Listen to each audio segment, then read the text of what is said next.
Hello friends, welcome to my channel study for you. So guys, जैसा कि आज जो आपका रेलवे ग्रुप डी का 8 सितंबर का फर्स्ट शिफ्ट का एग्ज़ाम हो गया दोस्तों, जिसका जो है मैं आपको बिल्कुल 100% एक्यूरेट आंसर के साथ जो है इस वीडियो में बताऊंगा। तो देख लेते हैं कि किस प्रकार के जो है आज आपके 8 सितंबर के फर्स्ट शिफ्ट के एग्ज़ाम में जो है प्रश्न पूछे गए हैं। उससे पहले एक बात और दोस्तों, कि जिन्होंने भी अगर चैनल को सब्सक्राइब नहीं किया है तो रेलवे ग्रुप डी से रिलेटेड पल पल की अपडेट के लिए जो है चैनल को सब्सक्राइब ज़रूर कर दीजिएगा। और बगल में ही आपको एक बेल आइकन यानी घंटे का निशान भी दिख रहा होगा, तो आप उसे भी जो है ज़रूर प्रेस कर दीजिएगा। तो चलिए वीडियो को स्टार्ट करते हैं। तो आज का जो आपका पहला क्वेश्चन आया था कि आईपीएल 2022 का खिताब ये जो है किस टीम ने जीता है। तो देखिए, आईपीएल 2022 के खिताब की बात कर ले तो ये गुजरात टाइटंस की टीम ने जीता है। तो गुजरात टाइटंस आपका करेक्ट आंसर होगा। वहीं अगर उप विजेता की बात कर ले तो ये आपका राजस्थान रॉयल्स की टीम रहा था। बात कर ले यहाँ से ग्रुप डी के एग्जाम में पूछा गया था कि आईपीएल 2022 का ये जो है कौन सा संस्करण था। तो देखिए, आईपीएल 2022 का जो है ये 15वां संस्करण था। और ऑरेंज कैप, ये जो ऑरेंज कैप है ना, ये आईपीएल में जो सर्वाधिक रन बनाते हैं उन्हें जो है खिलाड़ियों को दिया जाता है। तो आईपीएल 2022 में ऑरेंज कैप विजेता कौन रहे थे? तो ये आपके राजस्थान रॉयल्स टीम के जॉस बटलर रहे थे, जो कि 17 मैचों में जो है टोटल 863 रन मारे थे, जो कि सर्वाधिक रन मारे थे। वहीं अगर पर्पल कैप की बात कर ले तो पर्पल कैप आईपीएल में सबसे ज़्यादा जो विकेट लेते हैं ना, उसको जो है पर्पल कैप दिया जाता है। और ये जो पर्पल कैप विजेता रहे थे 2022 में, ये युजवेंद्र चहल रहे थे। युजवेंद्र चहल ने जो है 17 मैचों में टोटल जो है वो 27 विकेट लिए थे, जो कि पूरे आईपीएल 2022 में ये जो है सबसे ज़्यादा विकेट लिए थे। इसके अलावा एग्जाम में यहाँ से एक प्रश्न और पूछा जाता है कि आईपीएल का जो 15वां ये जो पहला संस्करण था, यानी जो आईपीएल की शुरुआत कब हुई थी? तो ये आपका 2008 में जो है शुरू किया गया था। आईपीएल का मोस्ट सक्सेसफुल टीम, यानी आईपीएल में सबसे ज़्यादा जो खिताब है ये किस टीम ने जीता है? तो ये मुंबई इंडियंस ने जीता है। मुंबई इंडियंस ने अब तक जो है आईपीएल का 5 खिताब जीत चुका है, तो ये भी आपको ध्यान में रखना है। इसके अलावा चेन्नई सुपर किंग ने जो है ये 4 खिताब जीता है। नेक्स्ट क्वेश्चन आपका यहाँ पर आया था कि आईपीएल 2022 का टाइटल स्पॉन्सर ये जो है कौन सी कंपनी थी? तो देखिए, आईपीएल 2022 का जो टाइटल स्पॉन्सर था ना, ये आपका टाटा कंपनी रहा था। तो टाटा आपका करेक्ट आंसर होगा।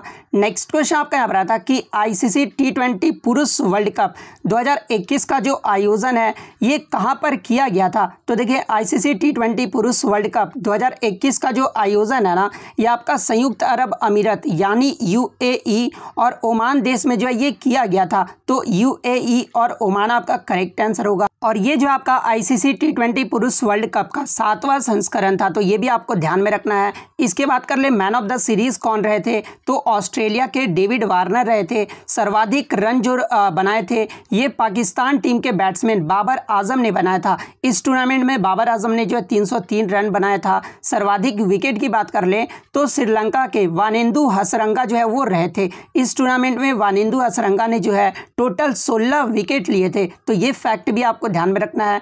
इसके अलावा एग्जाम में यहाँ से एक प्रश्न और बनता है कि आईसीसी T20 पुरुष वर्ल्ड कप ये जो है 2 बार जो खिताब है ना, ये किस टीम ने जीता है? तो 2 बार की बात कर ले तो ये आपका वेस्ट इंडीज टीम ने जीता है। वहीं इसकी शुरुआत की बात कर ले तो इसका जो शुरुआत है ये आपका 2007 में हुआ था, जिसका विजेता टीम जो है ये भारत देश रहा था। तो ये फैक्ट भी आपको ध्यान में रखना है। नेक्स्ट क्वेश्चन आपका यहाँ पर आता कि 1950 में भारत के पहले गणतंत्र दिवस परेड में पहला जो मुख्य अतिथि थे ना, ये कौन थे? तो देखिए, मैं आपको बता दूं कि पहले गणतंत्र दिवस के मुख्य जो अतिथि थे ना, ये इंडोनेशिया के राष्ट्रपति सुकर्नो थे। और ये जो आपके टोटल 4 साल जो है ये मुख्य अतिथि के रूप में आए थे। 1950, 51, 52, 53 और 54 ये वर्ष जो है ये भारत में मुख्य अतिथि के रूप में जो है ये सुकर्नो आए थे। तो ये फैक्ट भी आपको ध्यान में रखना है। और प्रथम जो 4 गणतंत्र दिवस परेड हुआ था ना, ये आपका 1950 से 1954 समारोह ये जो आपका कहाँ पर हुआ था? तो ये लाल किला रामलीला मैदान इरविन स्टेडियम किंग्सवे मार्ग पर जो ये आपका आयोजित किया गया था। लेकिन जो आपका 1955 में जो आयोजित किया गया था ना, ये पहला जो परेड है ये राजपथ पर जो है वो आयोजित किया गया था। तो ये फैक्ट भी आपको ध्यान में रखना है। और इसके मुख्य अतिथि कौन थे? तो देखिए, 1955 की बात कर ले तो इसके जो मुख्य अतिथि के तौर पर पाकिस्तान के गवर्नर जनरल मलिक गुलाम मोहम्मद को जो है बुलाया गया था। तो ये फैक्ट भी आपको ध्यान में रखना है। और 2020 का जो आपका गणतंत्र दिवस हुआ था, 71वां गणतंत्र दिवस, उसमें जो एक मुख्य अतिथि के रूप में किसे बुलाया गया था, तो ये आपके राष्ट्रपति जायर बोल्सोनारो, जो कि ब्राज़ील के जो ये राष्ट्रपति थे, इन्हें जो मुख्य अतिथि के रूप में बुलाया गया था। और मैं आपको बता दूं कि 2021 और 22 में कोई भी जो है भारत के मुख्य अतिथि के रूप में जो है वो नहीं आए थे। नेक्स्ट क्वेश्चन आपका यहाँ पर आया था कि वार्षिक वित्तीय विवरण का प्रावधान ये जो है किस अनुच्छेद में है। तो देखिए, वार्षिक वित्तीय विवरण या केंद्रीय बजट का जो प्रावधान है ना, ये आपका अनुच्छेद 112 में है। तो अनुच्छेद 112 आपका करेक्ट आंसर होगा। नेक्स्ट क्वेश्चन आपका यहाँ पर आया था कि अनुच्छेद 148 ये जो आपका किससे संबंधित है। तो देखिए, अनुच्छेद 148 की बात कर ले तो ये आपके भारत के नियंत्रक एवं महालेखा परीक्षक से संबंधित है, यानी CAG से जो है वो आपका संबंधित है, जो केंद्र और राज्य स्तर पर पूरे देश की जो है वित्तीय व्यवस्था प्रणाली को नियंत्रित या फिर समीक्षा करते हैं।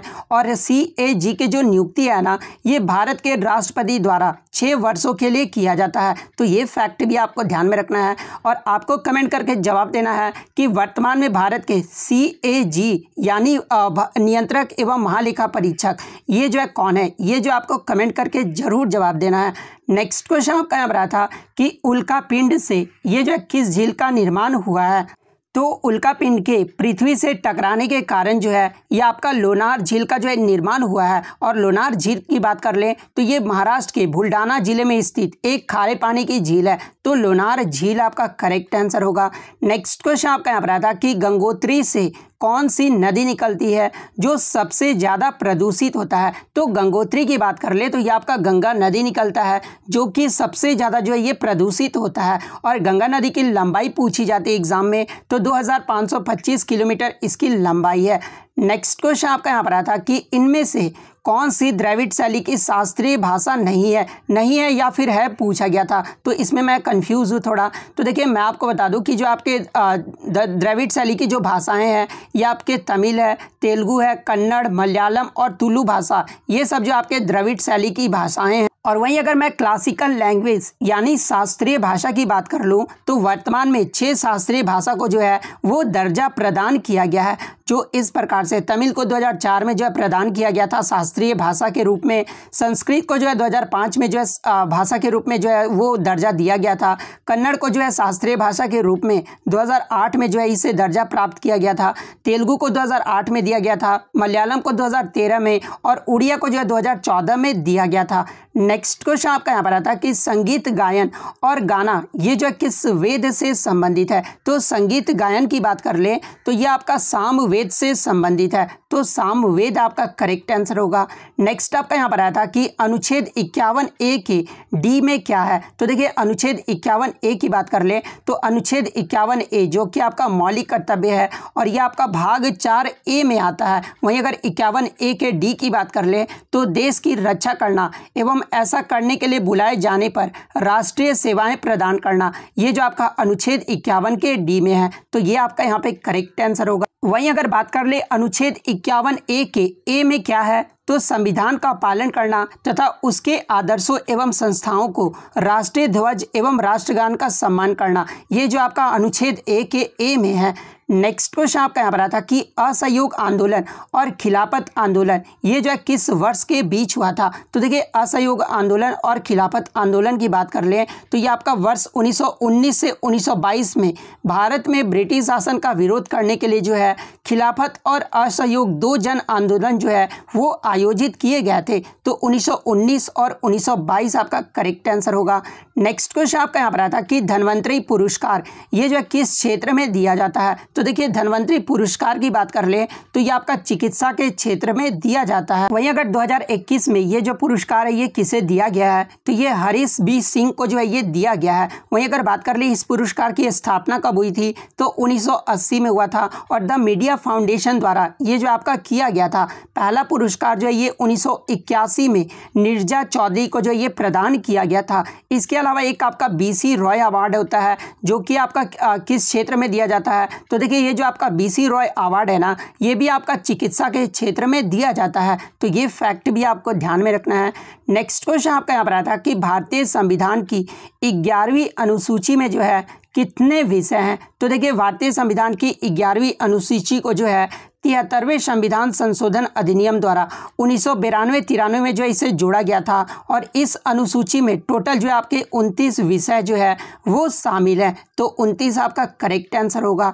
नेक्स्ट क्वेश्चन आपका यहाँ पर आता है कि स्त्री मनोरथ परियोजना ये जो है किसने शुरू की है। तो देखिए मैं आपको बता दूं कि ये जो प्रश्न है ना, ये आपका जो है 3 से 4 बार जो है अब तक रिपीट हो चुका है और मैं आपको बता दूं कि आपके हर शिफ्ट में जो है 5 से 6 प्रश्न जो आपके अभी तक ग्रुप डी के एग्जाम हुए उससे रिपीट हो रहे हैं। तो प्रीवियस शिफ्टों के जितने भी प्रश्न है ना, आप उन्हें जो है ज़रूर देख लीजिएगा। मेरे वीडियो में जो आपको मिल जाएगा जहाँ पे एक्स्ट्रा फैक्ट से जो आपको बताए गए हैं, तो उसे जो आप ज़रूर देख लीजिएगा अगर आपका एग्जाम है तो स्त्री मनोरथ की बात कर लें तो ये महिला एवं बाल विकास मंत्रालय और नीमहंस बेंगलुरु ने जो है भारत में महिलाओं के मानसिक स्वास्थ्य में सुधार के लक्ष्य के साथ जो है ये स्त्री मनोरथ परियोजना को जो है शुरू किया है। तो आपके ऑप्शन में स्मृति ईरानी दिया हुआ था। तो देखिए वर्तमान में जो आपके महिला और बाल विकास मंत्रालय हैं ये स्मृति ईरानी के पास है। तो स्मृति ईरानी आपका करेक्ट आंसर होगा।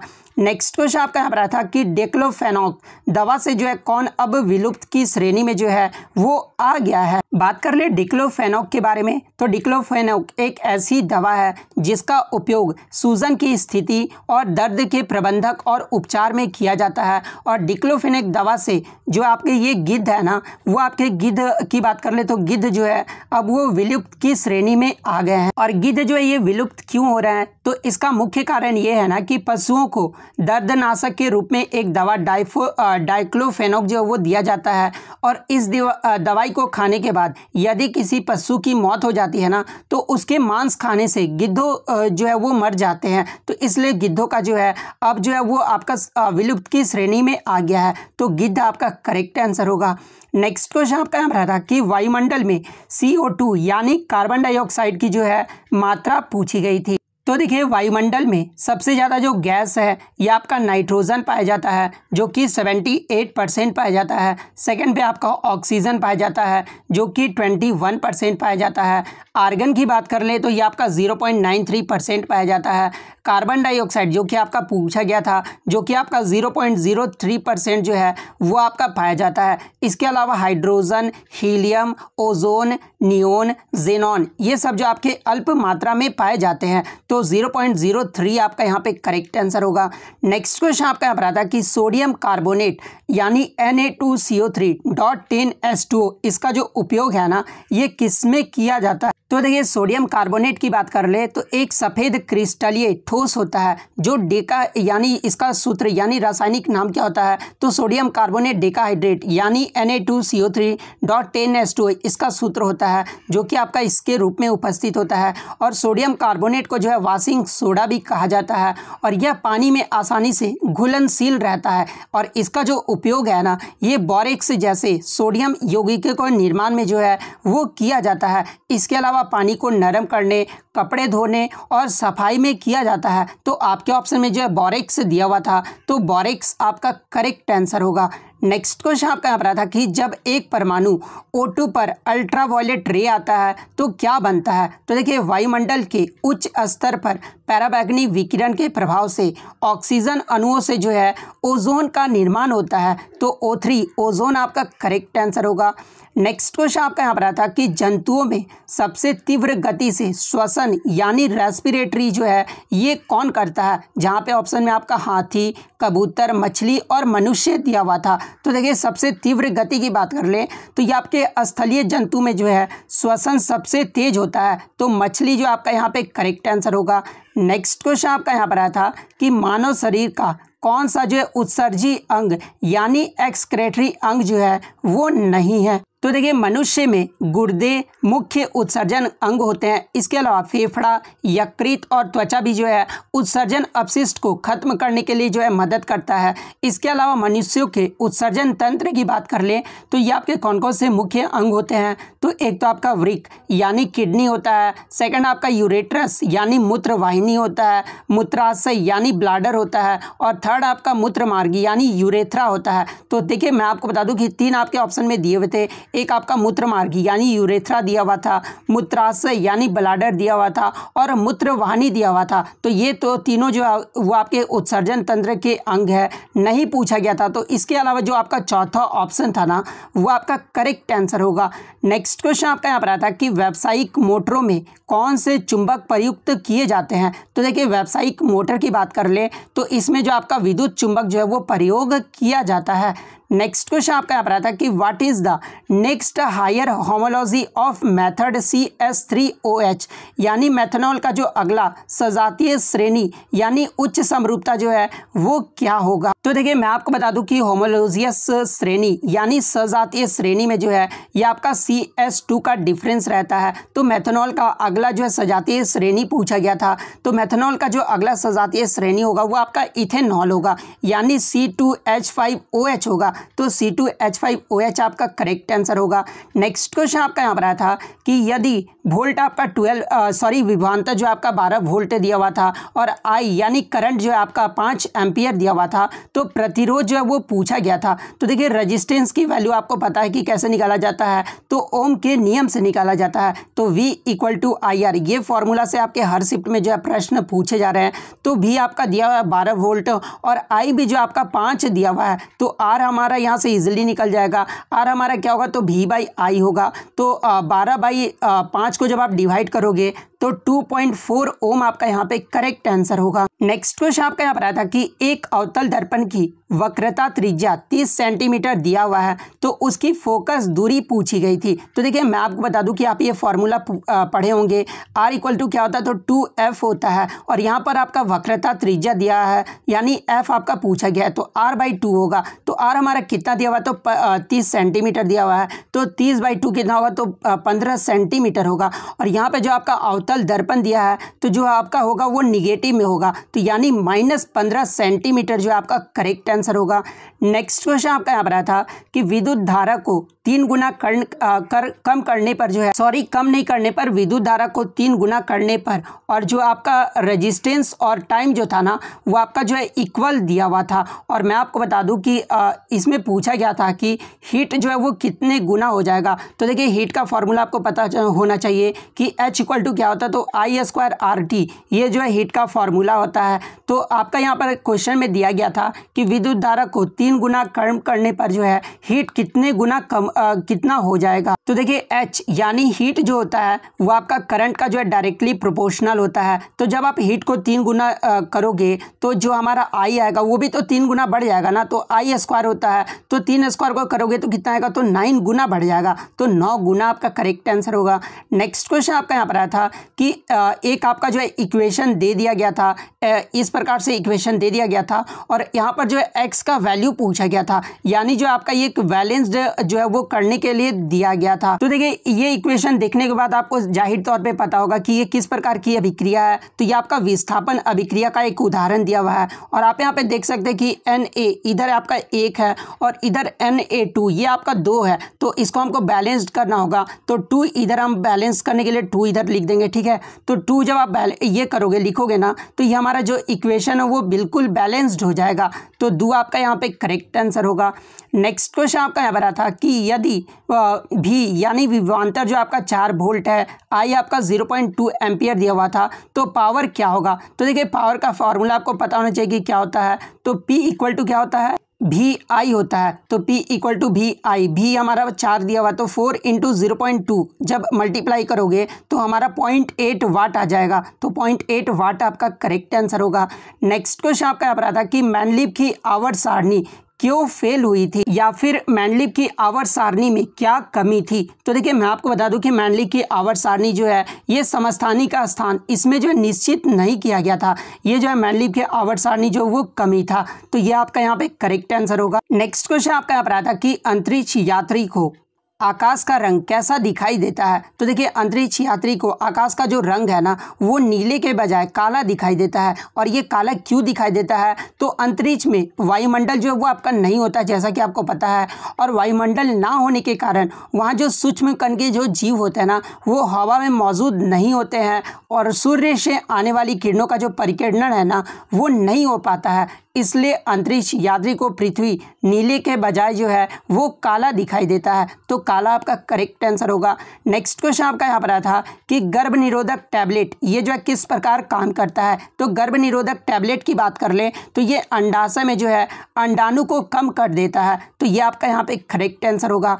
नेक्स्ट आपका यहाँ पर क्वेश्चन आया था कि तत्व की प्रकृति क्या है यदि उसका पीएच वैल्यू 2.4 हो? तो देखिए अगर पीएच वैल्यू 2.4 है ना तो ये किस प्रकार का एसिड होगा? तो ये आपका स्ट्रॉन्ग एसिड यानी प्रबल जो है वो आपका अम्ल होगा। तो प्रबल अम्ल आपका करेक्ट आंसर होगा। वहीं अगर बेसिक की बात कर ले तो 7 से जो ज़्यादा पीएच वैल्यू होता है ना वो आपका बेसिक यानी क्षारीय होता है, और 7 जो होता है वो आपका न्यूट्रल का होता है। तो ये फैक्ट भी आपको ध्यान में रखना है। तो इतने सारे प्रश्न जो आज मुझे बच्चों के द्वारा मिले हैं जो कि 100% रियल और ऑथेंटिक है। तो अगर वीडियो अच्छी लगी हो तो वीडियो को जो है लाइक ज़रूर कर दीजिएगा।